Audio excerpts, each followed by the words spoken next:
Grown-Ups and a Mouse, episode number 15. Today we are talking about some attractions at Magic Kingdom, our review of them, and the Art of Animation Landscape of Flavors quick service restaurant, and last, a spoiler light review of Ant-Man and the Wasp. Everything Disney in and out of the house. Two grown-ups and a mouse. Hi there, I'm AJ. I'm Andrew. And you are listening to Two Grown-Ups and a Mouse. Yep. Welcome. Welcome. Hi there. Howdy. Welcome back. Aloha. If it's not welcome back, then just welcome. Welcome. Thank you for listening. Yeah. Glad to have you. Absolutely. We're glad you're here. Here? Well, we don't know where you are. We're here. You're there. But you're listening to us. Exactly. So we're glad to have you listening. There. Yeah. Whatever. So apparently you found us, so we don't need to tell you how to find us unless you found us in a way that you didn't want to listen to us there. Does that make any sense? No. Well, I'm saying, like, maybe you're listening on our website and you're like, yeah, but it'd be a lot easier if I was listening to the podcast on a podcast system. Sure. You can do that. Yeah. We're on iTunes, Spotify, you name it, we're there. Pretty much. For all intents and purposes, we're on all of them. Yeah. Maybe not really all of them, but, you know. All the ones that matter. That's what you said last time. Yeah. So I'll stick to it. Close enough. You can find us on those podcast systems. You can find us on our website. Two grown-ups and a mouse. .com. Well, that's the website. Exactly. Right. That's what I said. Yeah. You can find us on our website. TwoGrownUpsAndAMouse.com. You didn't say .com. Well, that's because if you're looking for us on a podcast system, you just go to Grown-Ups and a Mouse. Or if you're looking for us on social media, Facebook, Instagram, Twitter, YouTube. What? Two grown-ups and a mouse. That's right. We make it pretty easy. We're everywhere you want to be. We are not American Express. Oh, wait. MasterCard? MasterCard. Sure. I don't remember which one. We're everywhere you want to be. I think that used to be the slogan for MasterCard. Maybe. Either way, I didn't say it because that would be some sort of violation of something. Copyright infringement? Yeah. Yeah. So I didn't say that. I'll bleep it out, and then the rest of this won't make any sense to anybody. No, just leave it. Okay. They'll get a kick out of it. There you go. Maybe. Probably. Hopefully. Yeah. But I think, instead of worrying about who said that, we should say our own stuff. Okay. So why don't we say stuff about some attractions at Magic Kingdom? Sure. In Walt Disney World. Right. In Central Florida. The Walt Disney World Resort. Sorry. We are not big on rides and attractions. Not really. We like them. Yep. We enjoy them. But we don't have the motive of, oh my God, I have to ride this. Oh my God, I have to see this. Oh my God, I have to do this. Right. It's, if we get to it, cool. We enjoy it. If we don't get to it, cool. We'll get to it another time. Right. And if we don't get to it the next time, cool. We'll get to it the next time. That's the downside to have been doing this and going there for many, many, many years. Well, our patience for lines has gone way down. That's the funny thing. We have friends that come from overseas and go for a week or two at a time, and they need to get in everything because they don't necessarily know when their next trip is going to be. Right. Whereas for us, it's like, okay, well, if we go on it, cool, we enjoy it. But if we don't go on it, that's fine too. Absolutely. I mean, because we like Walt Disney World for the people that work there. They work there because they want to work there. Sure. So it's a very pleasant environment, and we always feel good. It's rare that we have poor experiences with the cast members there. Right. I mean, yeah, everyone has a bad day.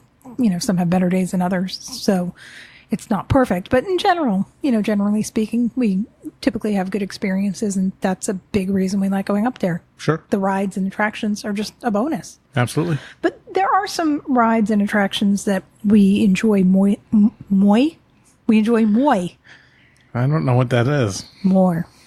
That's AJ not remembering how to speak. Oh, okay. More. There are rides and attractions that we enjoy more than others. Sure. You know what my favorite is. Yep. Do you want to tell them? Buzz Lightyear Space Ranger Spin. Yes.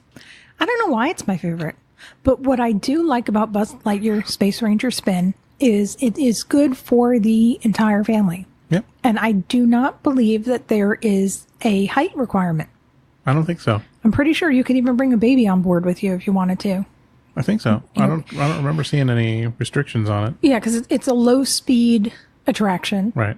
Kind of like the car in Spaceship Earth, if you think about it. Yeah. You know, it's on a track and you're in a vehicle. There's no stop or start because it's a continuous track, just like Spaceship Earth. Right. Except the difference between the two is in Buzz Lightyear, you have a control so you can spin around. Right. Can you do a full 360? Of course. I've never tried that because I go left and I go right and I go left and no, I guess I have tried it. That's my favorite thing to do in one section of the ride where you're not actually, there's nothing to shoot. So you just crank the stick over to one side and spin and spin. What, in the room and before spin. they take your picture? Just before you get to that room. Yeah, and you can get 25,000 points on the wall. No, but before you get to that room. Oh, the area just before you enter that room? Right. Oh, okay. I was going to say, you can get points in there. It's difficult. Not really. Well, I know what to aim for, but it's hard to see it. And then once you get it, then you can leave your gun there. Right. But I do like that it is a continually moving ride. Mm-hmm. So as we said, you know, the rides are a bonus. So even if it is a short line, we typically won't wait. We typically only go on it when we have a fast pass. Right. But it is a nice ride in that the queue does move relatively quickly. Oh, yeah. So for that, it's nice. And the queue has Buzz Lightyear in it, Sure. you know, and he's talking to everybody. So that's really a cute part of the ride. Right. But I like that it is basically putting you inside of a video game. You're basically playing inside of a video game because you're shooting at things and trying to get points. Right. And if you get the maximum number of points, which is 900,999, it's not a million because there are not enough spaces on the digital output for a million. Right. So 999,999 makes you a galactic hero. Yep. And if you get that, you can, when you exit the ride, before you exit to the outside, you can go to a cast member and say, hey, I'm a galactic hero. And they do have stickers that they can give you so that you can wear your sticker. And they don't really check to see if you got it. So even if you didn't, you can go up front and get your little badge of honor. That's just wrong. Well, That's not nice. well, it is for the people that may not have as much practice as we do. Well, And then the kids can, you know, maybe get a little memento. there are two guns per car. Yep. So you could have two shooters per car. Sometimes I'll see 3 people go in a vehicle, you know, 2 adults and a small child. And that's unfortunate because you can only get 2 scores, not 3. Right. But what happens inside of the car is it moves a little bit, but you do have the controller to move it in that 360 that we were just talking about. Mm-hmm. And if you and I ride in the same car, which we fit comfortably, Yep. you know, we're big people, as we said multiple times, not small, but we still fit comfortably in one car. Mm-hmm. However, that is not why we do not ride together. Nope. We do not ride together because we'll be trying to shoot at things and Andrew wants it to move left and I want it to move right, and it causes arguments. That's right. Pretty sad that one of the few things Andrew and I argue about is Buzz Lightyear Space Ranger spin. Well, So we, for years now, refuse to ride together. yep. So he gets his car, I get my car, and we go and we ride the ride. Maybe that's why I like it so much, because I don't have to sit next to you. I like it because, you know, when I want to move, I can, you know, get higher scores. You want to shoot at things that are not high scoring. That's not true. I aim for things that are high scoring. I just don't hit them. Oh, well, minor details. But I aim for them. So that is probably my favorite ride. It's interactive, as we just said. You know, I mean, other attractions are cute. You go on Winnie the Pooh and you drive through the Winnie the Pooh story and it's cute. You go on Right. Peter Pan and you are suspended through the Peter Pan story and it's cute. Yeah. But you're just, you know, and Small World, Right. same thing. All 3 of them, you're being propelled through a story. Mm-hmm. You know, you're seeing things. And it's one of they're the cute. few interactive. Right. It's interactive. And I think that's probably why it's probably my favorite attraction. Yeah. And not just at Magic Kingdom, but at Walt Disney World in Sure. general. Right. You know, I always really enjoy that ride, but there are plenty of trips where we go up there and we don't have fast passes, or even if we have a fast pass and we just don't feel like walking over there. Right. So we say, we can go next time. Yeah. You know, but it's great. It's a really cute ride. And if you have not ridden it before, I would definitely recommend it. But we did ride on our last trip something that we haven't done in a long time. That's right. Jungle Cruise. That is really funny. It is.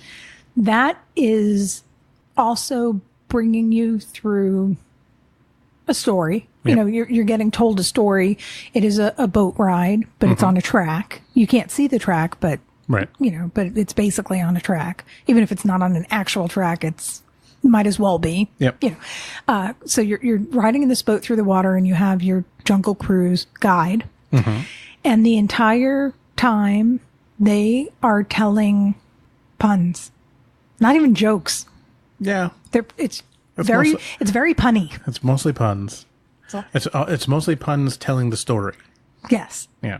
So it's very silly, Right. and if you don't have a silly bone, then you might not enjoy it as much. Well, you're probably going to roll your eyes a little bit because they're not even good puns, but They're funny. It is still funny. So yes, the ride is very punny, and I do believe that each of the cruise directors have different jokes. But on the most recent one we went on, she said, "I want to tell you a joke about oxygen and potassium, but it's just okay. That's right. And if you don't get that, then sorry." Go look up your periodic table. Yeah. But to me, it was really funny. Yeah. I thought it was really amusing. So you're hearing a whole bunch of jokes such as that one. That's just, I'm giving an example of the type of puns that Sure. you're going to hear while on board. And we also had a fast pass for that. Right. And then, well, one of the last, not this last time, but the time before that, one of the other puns was, the captain will go, "Do you want to know what my favorite flower is on this whole ride or trek?" And then they'll just randomly point to something. That one, which is, No, my favorite part about this trip, we're in the queue, in the fast pass queue, and we can see the people in the standby queue. And it was getting long. Right. It was going past, you know, because they didn't have all the stanchions set up properly, and the Right. ropes and everything. So a cast member crossed in front of us and went to the standby line because he needed to expand it. And he stood in front of a woman and made her go down and back up because he had to right. block her off. And then he did it to her again. Mm-hmm. And it was just funny because, like, he kept on hitting the same woman. Right. Yep. Nope. You have to go the long way. So she was just like at the wrong place at the wrong time. I mean, it only took her a few extra steps. It wasn't like it was that far, but it was really amusing. It's Right. like, yeah, you did not pick the good straw today. But the Jungle Cruise is enjoyable. It's, you know, a nice relaxing ride. If you do ride it, please sit down. There was a young child that kept standing up, and, you know, it's the cruise director's job to make sure everybody is sitting and safe. And it was frustrating, that cast member, Right. which, you know, I'm sure it would frustrate me as well if someone kept on standing and they need to be sitting. Well, you have to stop the ride too. Yeah. So, I mean, they do have rules in place. So please, if you're riding an attraction, experiencing an attraction, please follow the rules. yep. It's kind of like when you go on Carousel of Progress and you go, "Oh my God, this is long. I want to get out of here." And then you leave, and then it has to reset the whole ride. And then you just torture everybody by making them sit through that same scene over and over and over again. Right. So just follow the rules, Yep. please. Always. But another thing we rode is the train. Yep. We haven't been on that in a long time. No, we hadn't. It had been closed for a little bit when they but that was a few years ago when they expanded Fantasyland. They had to close it because it couldn't get past the construction. Or maybe it could get past the construction, but they didn't want everybody seeing what was going on. Yeah, I don't. It's some mix of that. Either they didn't want people seeing, or maybe they were refurbing it at the same time, or whatever. Right. So we hadn't been on it in a while, but the train does go around the entire perimeter of Magic Kingdom. Yep. So you can get on the train from any of the stations. Right. Three stations. 3 stations. There's one at the Main main Street. entrance. Yep. There's one in Frontierland. Right. and there's one in what is now the expanded Fantasyland, but it used to be Toontown. Right. It used to be considered the Toontown station, but it's not called Toontown any longer. Right. So the one in Frontierland drops you off between It was right by Splash Mountain. Splash Mountain and the roller coaster. Right, but it was Big Thunder Mountain. It was actually a pretty long hike to get from the station outside because you're walking right along. They changed the exit line, so. Well, you think they changed it. I'm not sure if they changed it or we just haven't been there in a long time. Well, It was a pretty long or. exit, so I'm just telling people in advance to be prepared for that. Right. But you can get off at any of those 3 stations. You can get on at any of those 3 stations. Yep. So you can either, get on and do a full trip. Sure. It's a nice place to relax. They're not going to kick you off. Right. Or at least not to the best of my knowledge. I Right. know when we went to Disneyland and we wanted to do a full trip on the monorail, they kicked us off. They're like, nope, you have to get off here. Right. And then we had to get back, we got off and got back on again. Right. But it's kind of like the monorail. The train is like the monorail in that you can just, in Florida, Right. but you can get on it and just continually ride it. So, sometimes we'll ride the train to ride the perimeter. Sure. Why not? In this particular case, it was actually before we were going to Jungle Cruise. Right. Because we had the lunch reservation. We had just finished lunch. We hadn't been on the train in a while, so we took the train to get over closer to Jungle Cruise. Well, the big reason for that also was that the afternoon parade was going on, and we would have had to cross, which would have been really difficult because they don't let you cross while the parade's going. So you would have had to go literally the long way around the park in order to get back to Jungle Cruise, which would have made us late. So, and then the train was right there. Right, because our fast passes were nearing the expiration period. Right. Because when we made the fast pass reservations, we did not have the lunch reservation. The lunch reservation was made later. Yep. And that's why we were kind of cutting it close. So we used the train for purposes of literal transportation. It quickened our mode of transportation. So It's a great thing. If you haven't been on it, you should definitely try it because it's always nice to try new things. Andrew and I are always looking for new things, be it a new ride, a new attraction, a new show, a new place to eat. Right. So we're always looking for new things. In fact, we still haven't seen Happily Ever After, the fireworks. That's true. Because we have something to look forward to. Right. So if you have not tried the train, you should try it once. Sure. Maybe you'll like it. Maybe you'll say, I'm going to do this more often. You can use it to get from point A to point B. Right.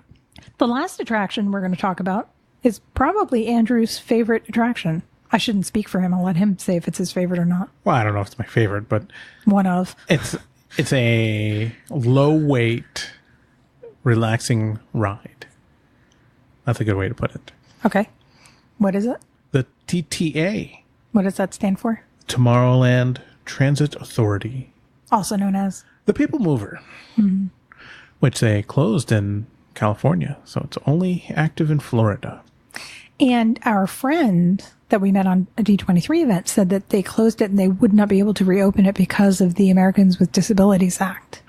Something like that. It was something along those lines where, because there's no way for them to get a handicapped person onto it. Right. So that was his interpretation. We're just telling you what he told us. So we don't think that is ever going to reopen. Not, but who knows? I mean, rules can change, things can change. But that was his explanation for why when it closed, they did not reopen it. Right. But as Andrew said, there usually is a short wait for that. Even if there's a long line, it moves quickly because just like with Spaceship Earth and just like with Buzz Lightyear, it's a continual track. The cars are continually going on the track and they very rarely stop. Right. Once in a while they do. You'll be on the attraction and it will stop momentarily, maybe because someone's standing and they have to stop the ride if people stand up. Right. So, but it does continually move and it's nice because it is basically all shaded.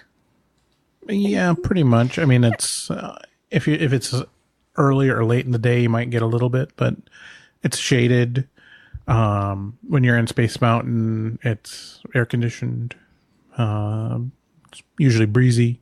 Yeah. So it's just a nice place to relax. Sure. And as we already spoke about, my favorite attraction is Buzz Lightyear. Right. Sometimes we'll get into Tomorrowland and we'll be early for Buzz for our Fast Pass. So we'll hop on the TTA just to kill some time. Sure. But the TTA, unlike the train, you get into the vehicle and get off of the vehicle on the same platform at the same place. Right. So this is literally just a ride just to take a ride. It's not going to get you from point A to point B. It's going to get you from point A to point A. Pretty much. So, but there are a couple of interesting tidbits in there. They have one of the original Epcot models in one of the buildings. The TTA moves around kind of outside and then also goes through a couple of the buildings that are in Tomorrowland. So in the first building that you go into where Stitch's Great Escape is, there's one of the models for Epcot. And that is one of the real models that they built way back in the 70s. After that, you leave, you go out, you go through Space Mountain, which is dark, so you can't really see anything. Although it is interesting when Space Mountain is down for maintenance or maybe they had a problem, they turn all the lights on so you can see what Space Mountain looks like. That's the only way you're going to get a look at it. So, right. So that's a really nice, relaxing attraction to go on if you're just in Tomorrowland and you just want something to kill a couple minutes. Sure. And you don't feel like doing Carousel of Progress, then the TTA is a great thing to do. Yep. But now I think we should talk about Landscape of Flavors at Art of Animation Resort. Okay. That is their quick service. Right. And there are 5 manned service counters. Right. And I say 5 manned service counters because they have an additional area with the prepackaged foods and they have some pastries and sweets over there as well. And that is not manned. That's help yourself. Sure. Just grab it. But the 5 manned stations are the Salad and Sandwich Shop, the World of Flavors Shop, which is also known as the Tandoori Mongolian Station, the Specialty Beverage Shop, the Pizza and Pasta Shop, and the Burger Shop, which is really a grill because it's not just burgers, it's burgers and hot dogs and grilled foods. Yeah. So when we went, I ordered a chicken parm, which came with a red stick, but I also got a slice of pizza just so that I could try the pizza. Right. And you got a burger and fries? Yeah, double bacon cheeseburger. Right. And in a very recent episode, we just talked about Tony's Italian. Right. And, I enjoyed the Italian sauce at Tony's. Right. I wasn't such a big fan of the sauce at Art of Animation. Right. Now, I don't know if it's because it was in a value resort that they use, for lack of a better word, lesser ingredients. I'm not sure if that would be the flavor reason or because it's a value resort, they know that they get a lot more younger children and the tastes of, what children eat and enjoy versus what adults eat and enjoy can be very different sometimes. Well, it's probably a mix. They probably do use compared to Tony's, which is, it's not a signature restaurant, but it's getting close. It's at the higher end of that middle level. So they probably do use a little lesser ingredient, but like you said, but they also need to favor speed in preparation. So you can't make nearly as an elaborate dish because it may have to sit or you have to make enough to feed 1,000 people for dinner versus, a couple hundred. I mean, the benefit for us to eat at Art of Animation or any of the value resorts, the value resorts do not have any table service restaurants. Right. They only have quick service. Yep. Now, we've talked about before, you and I are Tables in Wonderland members, which is we pay extra for this Tables in Wonderland card, and then we save 20% at select restaurants. Right. If it is a table service restaurant, we save 20%, and they do add back an 18% gratuity. However, we're going to pay a gratuity anyway. Right. If we ever have an issue, we can lower it, or what we typically do, we'll add to it. That's our choice. No one's forcing us to do it one way or the other. So Tables in Wonderland is a great benefit for us. Not everybody can get it. I believe you have to be a Florida resident or a DVC member. in order to purchase Tables in Wonderland. Right. You can go to tablesinwonderland.com for details on what you need. Yep. But we're not talking about Tables in Wonderland now. I'm just saying that the benefit of eating at the Valley Resorts, because they only have those quick service, Tables in Wonderland is accepted there. So we do save 20%. Yep. We did also that same trip eat at Port Orleans Riverside. Mm-hmm. And they also have quick service. We ate at the quick service. We were not able to use Tables in Wonderland there because they have a full service restaurant. Right. At Riverside. At Riverside, correct. At French Quarter, they do not. Right. So at French Quarter, we get our 20%. Yep. Or at least we used to. They redid it a little bit. That's So true. It may have changed. We haven't checked recently, but either way. So that was definitely a benefit of eating at Art Animation, is that we did get the 20% discount. Right. But we don't have kids. Of course, that's why we're 2 grown-ups and a mouse and not, 2 grown-ups and kids. So it was a little bit loud compared to other places we've eaten at. Right. So if we were staying at Art of Animation, then yeah, I would eat there for convenience, but to go there, if we weren't already at that location, I might favor a different restaurant. Right. I don't think we would make a special trip there. The breakfast is a little different. We don't have the menus, but it's same. They have 5 stations. They're obviously not the same 5 stations, but, cause we did have breakfast there once and the breakfast was fine, but it's harder to, I don't want to jinx it. I don't want to be stereotypical, but breakfasts are usually easier than other food. So honestly though, and I've noticed it more in the Valley Resorts. I never really looked in the other resorts, but the breakfast time is usually pretty busy. Oh yeah.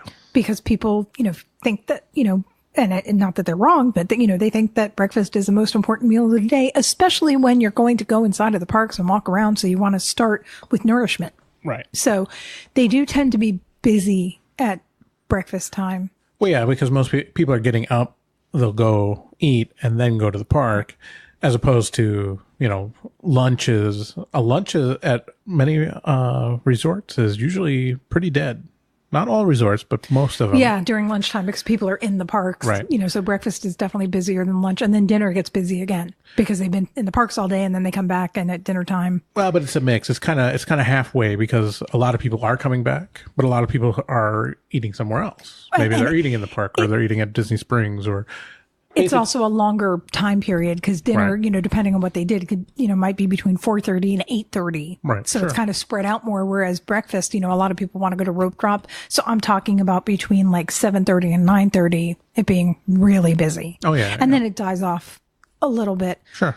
But it was a nice place to eat at. We weren't staying there. We just went over there because we said, we haven't been here in a while. Let's try it. Right. But like I said, it was a little bit for us, a little bit out of the way this particular trip. And there are other places that have similar food. So yeah, I mean, like you said, you mentioned we stopped at French Quarter and, or not we French stopped Quarter. at Port Orleans Riverside. And the food was basically roughly the same kind of pricing. So, and it was a little better. So I wouldn't go out of my way for Art of Animation. Right. But if you're staying there, it's a great place to be able to pick up food, and the prepackaged foods are great. That area is great as well. But enough about food, because if we keep on talking about food, I'm going to have to stop and go eat something. Yeah. So I think we should talk about Ant-Man and the Wasp. Right. Whenever we talk about movies, we try and make them spoiler light. We always save them for the end of our podcast, just in case you don't want any spoilers. So if you do not want to hear about Ant-Man and the Wasp, then let's take this moment to say thank you for listening, and we'll hear you next time. Absolutely. You'll hear us next time. Yeah, we won't hear them. Yeah, we won't. Well, we could hear them if they went on our website and they gave us feedback and they pressed the button that says record your feedback. That's true. They could do that. They could do that. So we could hear you. But either way, like I said, I don't want to give any spoilers to anybody. So we're going to try and be pretty spoiler light. Yeah. But just in case, there's our, disclaimer ahead of time. So enough about that. Let's just talk about it. Right. Ant-Man and the Wasp happens in the Marvel Cinematic Universe. Right. Well, first we should say it was released on digital this last week. They don't know what this last week was. That's a good point. So this last week from when we recorded this. Which was the first week of October. Right. It was released the first week of October on digital. Right. And we often wait until things come out digitally to watch them. We watch Star Wars movies in the theater. We saw Infinity War in the theater, but we were on a cruise ship. Right. So that was a little exception to the rule. But generally speaking, we wait until movies are out on digital before we see them. Well, it's hit or miss, but this one came out right after or shortly after Infinity War or after we saw Infinity War. So not only that, we kind of had scheduling. Right. But not only that brings us to a very important point about the movie. It takes place basically at the same exact time as Infinity War. Right. While Infinity War is happening, that whole, however long that took, a couple days. Well, in that movie verse, it probably took place literally days or weeks before what you saw in Infinity War, up until the end. Well, because it's the movie kind of concludes and then they're on to doing something else. Right. So, but for argument's sake, they were basically happening simultaneously. Right. Maybe not exactly simultaneous, but when you watch the movie, you will see. And that's why we're saying that. And that's why not to spoil anything else, but that's why if you have seen Avengers: Infinity War, now you'll understand why everybody's around in Ant-Man. Right. Right. So 2 spoilers, right? Yeah. So this movie, Ant-Man and the Wasp, Paul Rudd returns as Scott Lang, a.k.a. Ant-Man. Right. Evangeline Lilly returns as Hope Van Dyke. Right. A.k.a. Wasp. Right. And I didn't want to say who the next person was. However, you kind of have to because that's what the movie's about. Michelle Pfeiffer is Janet Van Dyne. Yep. So she also is the original Wasp. Right. But they don't call Hope like the new Wasp. She's just the Wasp. I mean, honestly, I don't think during the movie they actually said anything about her being the Wasp. Yeah, I don't think they ever gave it any names. Right. I mean, it's just the title of the movie is Ant-Man and the Wasp, and you know that she's the Wasp because. And honestly, in the beginning, they never called Paul Rudd. They never called him Ant-Man until Scott Lang. Right, Scott Lang. They never called him Ant-Man until later on into the movie. Right. But I just thought it was kind of funny because if you look up, I like to use IMDb, Internet Movie Database. You can also use Wikipedia. Either way, they're both great sources for finding out who is that person in that movie. Right. So that's why I just find IMDb a little bit easier to navigate than Wikipedia, but you can basically get the same information in both. Right. And if you look, it says, Michelle Pfeiffer is Janet Van Dyne / Wasp, and Evangeline Lilly is Hope Van Dyke / Wasp. Right. But they don't call one Wasp 1 and Wasp 2. Right. So that was kind of amusing. But Michael Douglas is Dr. Hank Pym. Mm-hmm. And of course, the smaller characters, they were all played by the same people that came back, such as Michael Pena as Lewis, David Desmachian as Kurt, T.I. as Dave. And then there was also Judy Greer as Scott Lang's ex-wife Maggie, right. And her new husband Bobby Cannavale was Paxton, and of course the adorable Abby Ryder Forston came back as Cassie. Right. So it's always nice when they have the same people coming back to portray them. Yeah, absolutely. And of course there were some other people that we're not going to talk about every single person that was in it. We're just talking about the ones that really affected it. Hannah John Kamen was Ava / Ghost. Right. That was definitely a new character. Yep. And her character added to the storyline so that, she was the antagonist. Pretty much. I mean, in a quasi sort of way. Right. I mean, it helped to bring the storyline forward. Right. And Lawrence Fishburne as Dr. Bill Foster. Correct. So those, are the main characters, not necessarily everyone, but those are the main characters, and I thought they were all portrayed really well. Of course, I've always enjoyed Paul Rudd. I think he's funny. Yep. And I think he makes a good Ant-Man. Yeah. So I think he was cast really well. So Scott Lang the character, is on house arrest because he broke the Sokovia Accords. Right. And I am quoting... And that's the Sokovia Accord. The rules he broke was it from Captain America Civil War. Right. The Sokovia Accords were approved by 117 countries. It states that the Avengers shall no longer be a private organization. Instead, they'll operate under the supervision of a United Nations panel only when and if that panel deems it necessary. And that was from the character Thaddeus Ross. He said that to the Avengers, not in this movie. Right. Before. You know, in another movie. And I'm just saying that just in case anyone's going, huh? What? Yeah, What's right. Sokovia? Sokovia is a city in the Marvel Universe. Kind of like Wakanda. Well, it's the city of the final battle in Avengers number 2. Was it Avengers 2 or was it Captain America? No, Avengers 2. It was Avengers Age of Ultron. And the city that they had the final battle in was Sokovia. Hence, the Sokovia Accords, because obviously there would be a lot of blowback from that major battle. But they didn't come up with the Sokovia Accords in Age of Ultron. Right. They came up with them in Captain America Civil War. Right. So that's one of the reasons why a lot of people say that it's helpful to watch all the movies. Sure. Because they do tie into each other.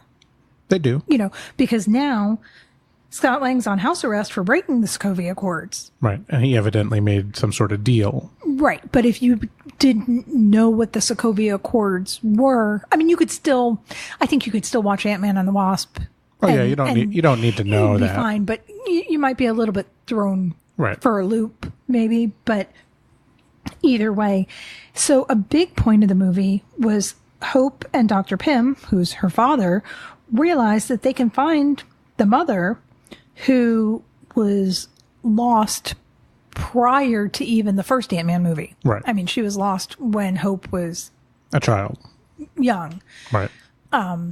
because she went super small Right. and they couldn't get her back. They couldn't Right. retrieve her. Yep. But that was basically the point of Ant-Man and the Wasp was, you know, that Hope and Dr. Pym realize, wait a second, we can find our mom. Right. And of course, Scott Lang, they go and grab him unwillingly because he only has 3 days left of house arrest. Right. And he's like, why are you taking me? There's 3 days left of house arrest. But they felt like he owed them. Right. Because he had stolen their suit, you know, Right. and everything. But that's why I said the other character portrayed by Hannah John Kamen, the Ava character, they needed that antagonistic activity Right. to kind of happen because without her, there wouldn't be the same kind of tension level. Sure. You know, it would just be Scott Lang going, but I'm on house arrest. I need to get back home. Right. You know. She plays a much more believable foe to the storyline than like the authorities that are, Right. you know, because they're chasing after people, and then so it just adds to the tension where you have multiple people that are trying to find everybody, and Right. Because Ava wants the laboratory for her own personal reasons. Right. You know, there's things in the laboratory that she is in need of. right. And so that is what causes the friction and, you know, causes the story to propel forward. Sure. But in general, I thought that this movie did follow seamlessly with its predecessor, with Ant-Man. I was happy that, you know, all the characters that needed to returned, portrayed by the same Sure. people. And of course, you know, they did introduce some other characters, which we're not even going to go into. Right. You know, it added to the storyline. But as we always say, we want to be spoiler light. So we kind of gave the broad overview Sure. of the big part of the storyline without giving too many spoilers on what happened. But either way, as we already said, you know, we really liked it, you know, comparing this movie to the last movie. And they, you know, it had the same flow, it had the same tone. Yeah. You know, and I really, really liked it. And I'm excited to see the next Marvel movie that they release. Yep. Do you know what that one is? I do. What? Captain Marvel. Oh, yeah. That'll be coming out, I think, later this year. Although it was funny, as this may or may not have been staged, but when I know exactly what you're about to say. when what's her name? Brie Larson. Well, is yeah, playing. Brie Larson is playing, but when the girl from Saturday Night Live, There's a lot of girls on Saturday Night Live. I can't read your mind. Leslie Jones is the person I was thinking of. She was live tweeting as she was watching Avengers Infinity War. And at the end, Samuel L. Jackson is playing on his phone, and then he happens to go away in the way that half the people do. But as he drops the phone, you could see the Captain Marvel symbol on his phone, which would be one heck of a phone. But either way, she's live tweeting it, and she's asking the question, who was he calling? Leslie Jones is asking this question. Leslie Jones is asking this question on Twitter, and Brie Larson tweeted back and said, new phone, who dis? Which was brilliant. Yeah, it's pretty funny. Yeah. No, that's why I think it was staged, but either way, it was hilarious. right. No, it's good. I'm excited to see that Right. as well, because I really do enjoy all of the Marvel Cinematic Universe movies. Yep. And I think I might have even said this before when we did a review, that I enjoy science fiction and comic book type movies, or movies based on video games even, because they don't have to be real. Right. Things can happen that break the rules of physics, Sure. gravity, anything, because they aren't in our universe. They're in Right. a alternate universe that Right. isn't necessarily the same. So I can suspend my disbelief and go, okay, well, maybe that can happen in that universe. Right. So for me, I really look forward to these movies more so than a lot of other genres. Well, and at this stage, they're so well done, and they basically have their own systems of doing this, but they all flow together. You don't necessarily have to watch them all, or if you missed one, or if you're a casual fan, you're still going to enjoy it, even though you're picking up in the middle, right? So Marvel has managed to figure out the way to make that work. So you don't necessarily have to have seen everything. It's nice if you do, but if you don't, you're still going to enjoy it. So, Right. and that's a huge plus. So, You know what I enjoy? what's that? Sleeping. Sleeping. Yeah, it's bedtime. All right. Because I don't know what time it is for our listeners, but for me, it's nighttime. Okay. So I have to say good night. What about good morning? Oh, yeah. It's good night for me, but it might not be good night for them, huh? Right. Well, it's good night for someone. Somewhere in the world. Somewhere it's nighttime. That's right. Here it's nighttime. But yeah, we could say good morning or good afternoon. How about just goodbye? Yeah, that's probably easier. Okay. Okay. Bye. Bye.